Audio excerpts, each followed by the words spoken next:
चंदनपुर गांव में गर्मी का मौसम जब भी आता था, पूरे गांव में दहशत फैल जाती थी। इस बार भी गांव के लोग इसी विषय में बात कर रहे थे। अरे भैया, गांव में फिर से गर्मी कहर बरसाएगी। मुझे तो सोचते हुए भी डर लग रहा है।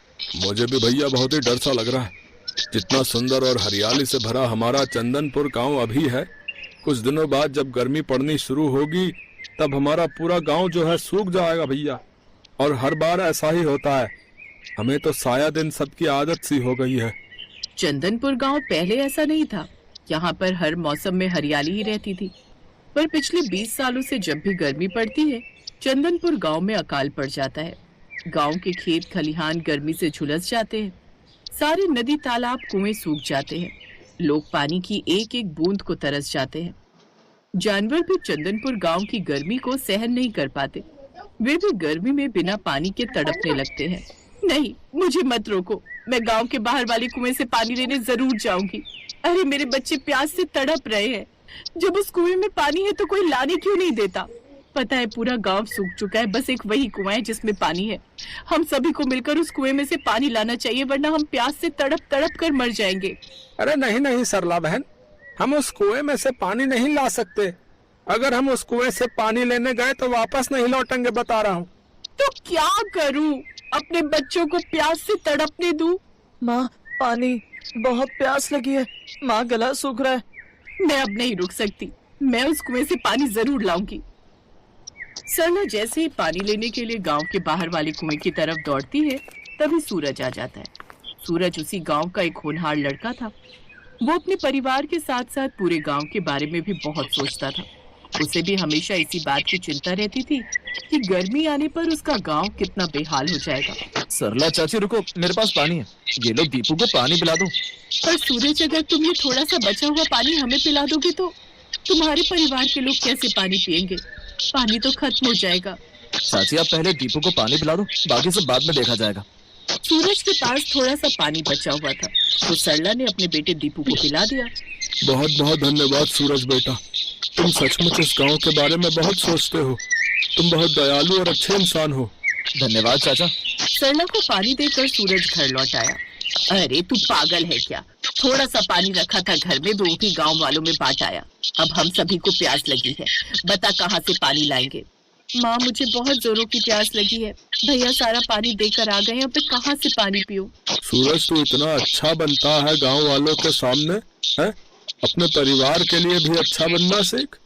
कोई अपने घर का पानी, वो भी उस समय जब गर्मी चंदनपुर गांव पर कहर बरसा रही है? तू गांव वालों को बांट आया। चिंता मत करो, मैं जा रहा हूँ इस गांव को श्राप से मुक्त करवाने का कोई उपाय ढूंढने। पागल हो गया है क्या? आज तक कोई भी इस गांव को श्राप मुक्त नहीं कर पाया, तो तू कैसे उपाय ढूंढ कर लाएगा? ढूंढने की कोशिश करने में क्या जाता मैं। और हाँ, मैंने सारा पानी गांव वालों को नहीं दिया था। थोड़ा पानी मटके में अभी भी रसोई में रखा है। कुछ दिन वही पानी पीकर गुजारा कर लेना। मैं जल्दी लौटूंगा माँ। बापू, मैं जानता हूँ आप मेरे से नाराज हो, पर इस गांव के लोग भी तो अपने इस नजरिए से सोचो और मुझे आशीर्वाद दो कि मैं इस गांव को श्राप मुक्त करने का उपाय लेकर ही लौटूं।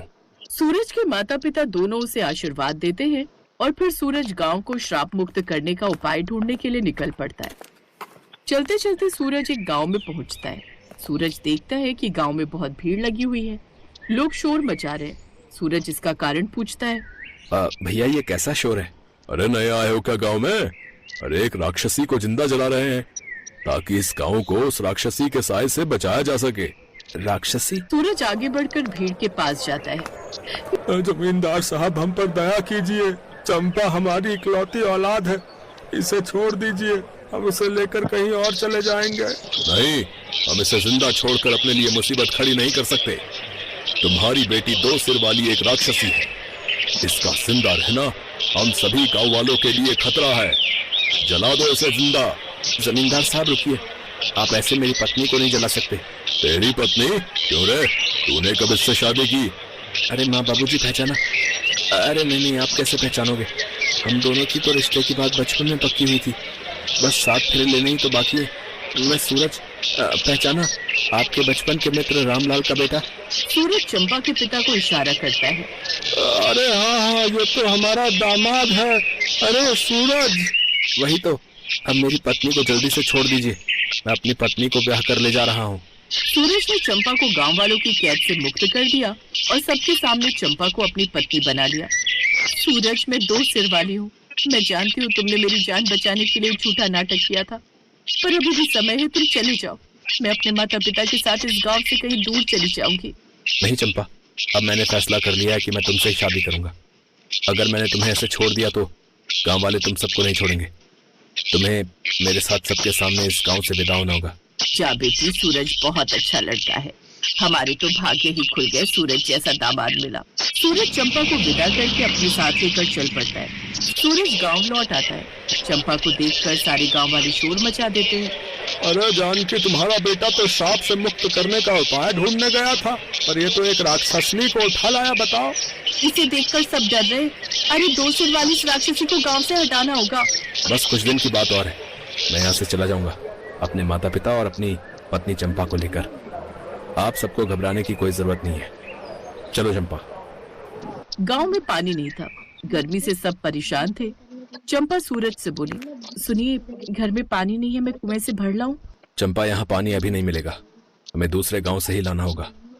इस गांव में गर्मी का कहर होता है, जिस कारण हर गर्मी में हम ऐसे ही परेशान होते हैं। पर क्यों? ऐसा क्या कारण है इस गांव में गर्मी में इतनी परेशानी होती है? बहू, हमारे गांव को श्राप मिला हुआ है। आज से 20 साल पहले की बात है। इस गांव के पास एक छोटा सा बाग था, जिसकी रखवाली एक साधु बाबा करते थे। गर्मी के दिनों में साधु बाबा का वह बाग बहुत ही हरा भरा रहता था। गांव के जमींदार ने एक कारखाना लगाना था, इसी वजह से जमींदार ने उस बाग को उजाड़ दिया। वो समय भीषण गर्मी का था। साधु बाबा ने जमींदार को बहुत रोका। उन्होंने कहा कि इस भीषण गर्मी में अगर जमींदार ने बाग को उजाड़ दिया तो वो कहाँ जाएंगे, किंतु जमींदार नहीं माना। साधु बाबा ने क्रोध में श्राप दिया कि हर बार गर्मी इस गांव पर कहर बरसाएगी, और तभी से श्राप के कारण इस गांव पर गर्मी का बहुत बुरा कहर बरसता है। थोड़ा बहुत पानी जो बचा हुआ था, चंपा ने उसी से गुजारा किया। एक दिन चंपा गलती से गांव के बाहर बने उस कुएं के पास चली गई, जिसके पास जाने के लिए सबने सख्त मना किया हुआ था। अरे ये कुआं तो कितने शीतल जल से भरा हुआ है, फिर गांव के लोग गर्मियों में यहाँ से पानी क्यों नहीं लेते? शायद गांव के लोगों को इस कुएं के बारे में पता नहीं है। मुझे तो बहुत प्यास लगी है। हाँ, पहले पानी पी लेती हूँ, उसके बाद सभी गांव वालों को ये खुशखबरी दूंगी। चंपा ने कुएं में बाल्टी डाली और कुएं से पानी निकाल कर पी लिया। चंपा के साथ कुछ बुरा तो नहीं हुआ, पर अच्छा बहुत हो गया। चंपा का एक सिर गायब हो गया और चंपा सभी लोगों की तरह एक सिर वाली हो गई। तभी सूरज और उसके परिवार वाले उसे ढूंढते हुए आ जाते हैं। चंपा का एक सिर देखकर सब हैरान थे। अचानक उन्हें साधु बाबा की आत्मा उस कुएं में से प्रकट होती है। तब तक बाकी गांव वाले भी वहां इकट्ठे हो चुके थे। गांव वालों ने मेरा बाग उजाड़ दिया था, उसके बाद मैंने इस कुएं में जल समाधि ले ली। इस कारण ये कुआं कभी नहीं सूखा। सूरज, तुम बहुत दयालु हो और नेक दिल इंसान भी। तुमने चंपा से विवाह करके इंसानियत दिखाई है। चंपा को सब राक्षसी कहते थे, इसका अपमान करते थे, किंतु तुमने इससे विवाह करके इसकी जान बचाई। तुम्हारी उदारता देखकर मैंने तुम्हारी पत्नी को ठीक कर दिया और इस गांव को भी मैं श्राप मुक्त कर रहा हूं। अब से इस गांव में कभी भी गर्मी कहर नहीं बढ़ पाएगी। इस गांव में हमेशा ही हरियाली रहेगी। सदा प्रसन्न रहो। सबकी खुशी का ठिकाना नहीं था। साधु बाबा के आशीर्वाद से भीषण गर्मी समाप्त हो गई और फिर से चंदनपुर गांव हरा भरा हो गया।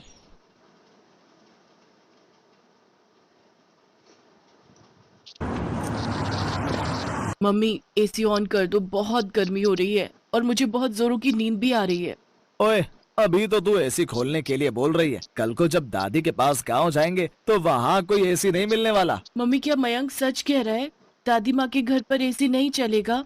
ये सब बातें वहाँ जाकर पता चलेंगी। अब चुपचाप सो जाओ, कल सुबह हमें जल्दी निकलना है। प्रिया बेटा, गांव में इतनी फ्रेश एयर होती है कि तुम्हें एसी की जरूरत ही नहीं पड़ेगी। तुम दोनों वहाँ जाकर देखना कितना एंजॉय करोगे। वो तो पहुँचकर देखते हैं। ये अटैची बंद करो। पूरे 3 महीने कैसे रुकेंगे, वो भी मई जून की गर्मी। और माँ जी को भी ननद जी की सगाई का फंक्शन गर्मियों में ही रखना था। सुहाना, मधु के ससुराल वाले शादी सर्दियों में मांग रहे हैं, इसलिए माँ ने सगाई का फंक्शन रखा है। ताकि बात पक्की हो जाए। चलो ये लो, अटैची पैक हो गई है। टाइम से सो जाओ, सुबह फिर मुझे कार ड्राइव करनी है। Good night. विंटर्स में रख लेती। मनोज का परिवार गांव में रहता था। सुहाना और बच्चे पहली बार गांव जा रहे थे। सुहाना की शादी के बाद उसकी सास और ननद ही शहर में रहने आए थे, पर सुहाना का कभी गांव जाना ही नहीं हुआ। मनोज की शादी शहर में ही हुई थी।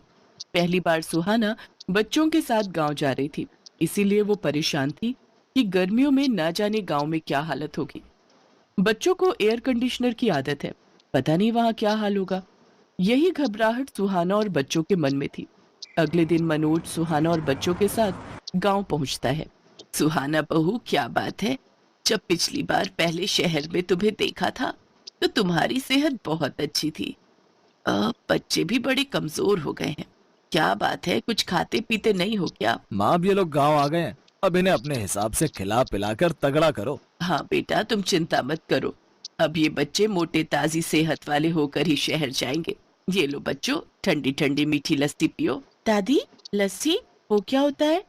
बिटिया, लस्सी जो दही से बनती है, पीकर देखो फिर पता चलेगा। दादी, मुझे भी लस्सी पीनी है। हाँ हाँ बेटा। मधु, ओ मधु, लस्सी के गिलास और ले आ बिटिया।